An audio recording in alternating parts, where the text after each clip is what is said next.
Okay, we're on the west side of the house, and I thought this crooked condensing unit, I thought I turned the air conditioner on. I thought I did in the house, so that's kind of interesting.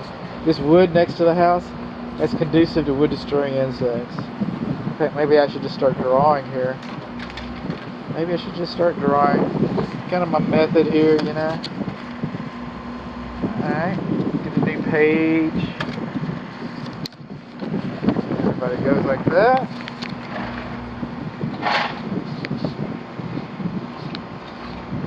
Okay, wood right there, fence right there. Okay, coming on along, we got some stair-step cracks between the brick and mortar right here. And we're missing our mortar and this window ledge right in here and a little bit underneath the bricks right here. Now, this is your secondary drain line for your condensing unit, for your evaporator coil. And it's over a window. That's a good thing. You look out the window, and if you see that leaking, you know that you have a problem. It's there by design. That's your emergency warning system. Now we come over here, and these are on the gable ends. And we look at all this hardy siding. And if you look at this one right here, it tells us, I was suspicious. But the butt ends of the siding had never been sealed. They'd never been primed. And then underneath the butt, and I haven't seen this but about 3 times, but underneath the butt seams, there should be flashing tape. The tree shouldn't be closer to the house than 25 square feet. Alright? So this is called a control joint. I don't know if you can see it. Coming through, that's called a control joint. We're supposed to have that. We have this much brick. We're in North Texas. The house is going to move. The house is going to move. So we have these control joints just like the ones out in the street to kind of take the stress. The house has that. These are called weep holes. Okay, brick is a very good building material. Very good building material. Okay, this home could burn down and you could reuse the brick. It's a great insulator, but it's porous. The water goes right through it. The lawn sprinkler system goes right through it. Rain goes right through it. You have a drainage plane behind the brick. And that's why we have these weep holes. And all these weep holes right here. Okay, most of the time, you're not going to see anything. It's going to be vapor coming out of the weep holes most of the time. If you have an event, they will leak. I've seen a couple of events. I hope you don't, but they will leak. But those holes are there by design. And my client's pretty savvy about this. He's a code inspector. So we're having a good time today with this inspection. We got lots to talk about. We got a lot in common. Okay, these metal lintels above the windows, they're supporting the brickwork. Okay? They're supporting the brick. That's what's holding the brick up so it doesn't fall down over your windows. And you've disrupted the drainage plane by putting these metal lintels in here. And when you do that, then you're supposed to put weep holes over your lintels. And your lintels are supposed to be painted. I said they weren't painted. Is that painted? I can't tell. I'm going to continue with them not being painted. I could be wrong. Okay.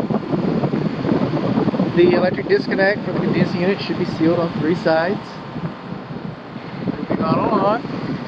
The tree's too close. This is the control wires for your lawn sprinkler system, which, by the way, spoiler alert, you only got one zone. 6 is the only zone that actually works. And it sprays the flat work, it sprays the house, it leaks, it has all kinds of issues with it.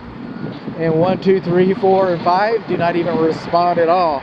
So there's that. So we're coming along here. Some of our casement is rotting on the garage car entry, and we got some separation between the casement and the brickwork right through there. Now we don't have a lintel here. We do have a torn gasket though. Check that out. Overhead door, the bottom gasket's torn. Let me write that down. A little method to my madness here. Okay, let's keep going. Okay. The garage overhead door first panel floor gasket is torn and compromised. Okay, these posts probably do not have stands underneath them. And some of them, especially the ones on the end, Okay, we got some good wood rot going on around here. So we'll probably have to peel some of that off and get that done. We do not have weep holes over. Okay, the doorbell works, but it should have been sealed. It's broken. The luminary doesn't work. The button's broken. This receptacle outlet is not GFCI protected. Okay, neither one of the exterior receptacle outlets are GFCI protected, nor the ones in the garage. I got a, I don't know, a sneaky suspicion that there might have been a GFCI around that got replaced somewhere along the line. But out here, even though this is a covered porch and everything, we should have an in-use cover. It's kind of like a helmet or a bubble cover, so you can plug in your Christmas lights. Okay, and the Christmas lights are on, and the water doesn't get in. All right, moving on along. Some more of that good old rotten wood. That looks like a pretty one. Okay, moving on along. Boxes should be sealed. This is another video. Come around our siding again.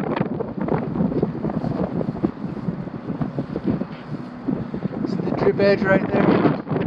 It's supposed to allow 2 inches. See how rough the paint's getting around this area? Get some little water. Following. Yeah, this siding is the same thing. It doesn't have not battered. And then our freeze board up here. Check this out. You think some wind blowing rain can get in there? I think some wind blowing rain can get in there. This is our dining room window. The blinds don't work so well. It's kind of hard to see the condition of these windows because they all have solar screens on them. So our fence has seen better days.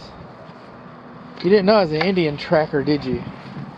These are rabbit tracks. We got some rabbits in here. Oh, let me go back. I don't have enough mud on my feet yet. I gotta be able to track real good in the house.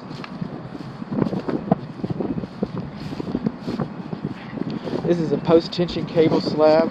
There's different post-tension types. You know, I don't know which type it is. This is just a monolithic post-tension cable. These are post-tension cable ends, and we have some exposed tension cable ends right there. And that should have been nutted in.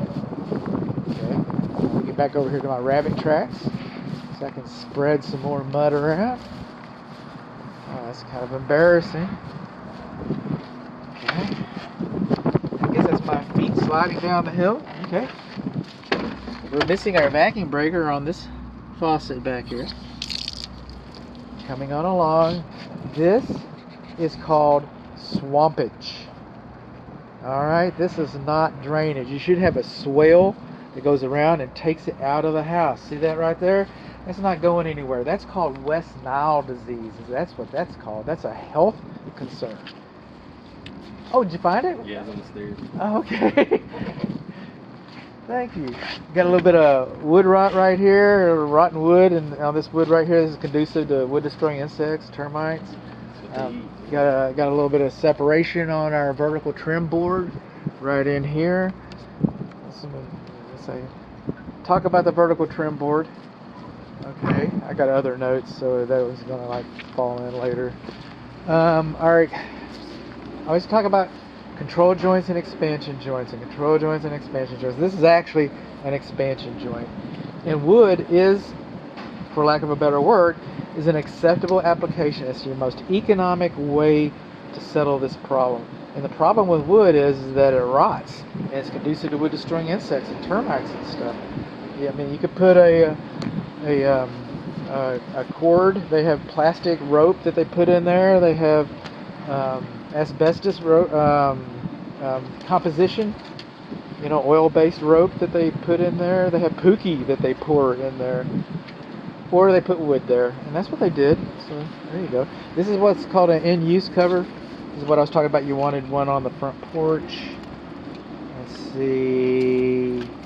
I want to stay honest here, and it's a possibility.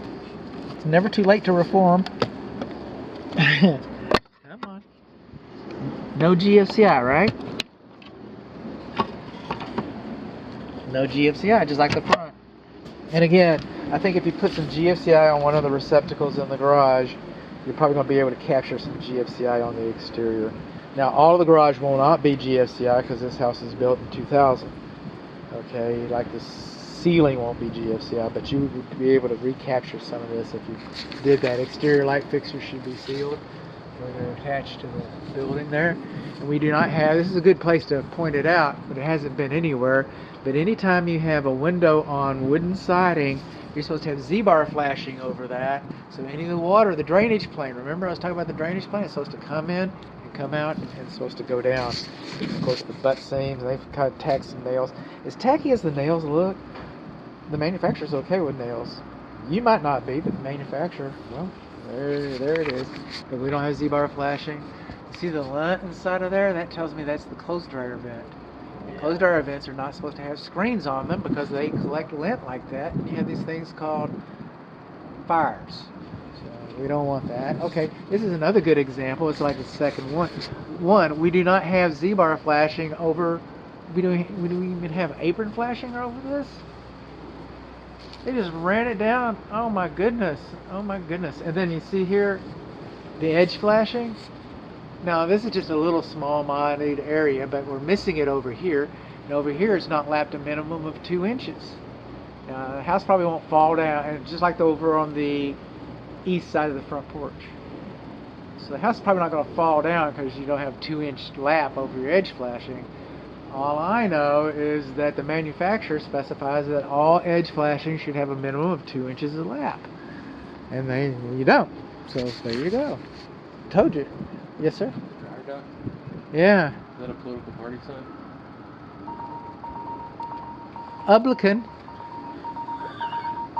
It's the Publicans did this. The Publicans. But you know what? It also says air. Oh, Publican air. So it could be Publican air, or even, Democrat air, or whatever. But anyway, I don't think it's a political sign, but it's... Not anymore. Then we go around here. Second verse, same as the first. Wood mulch next to the house, conducive to wood destroying insects, conducive to termites. Okay, trees too close, we already had that conversation. And then we come over here, and we had that little bit of cracking over we've already had, Everybody get your arms inside the boat when we come to a complete stop. Get your hats, get your coats, cameras. Don't forget to tell your friends and family what a great time you had. Next time you come visit us at Six Flags, don't forget to go on Bud's crazy boat ride.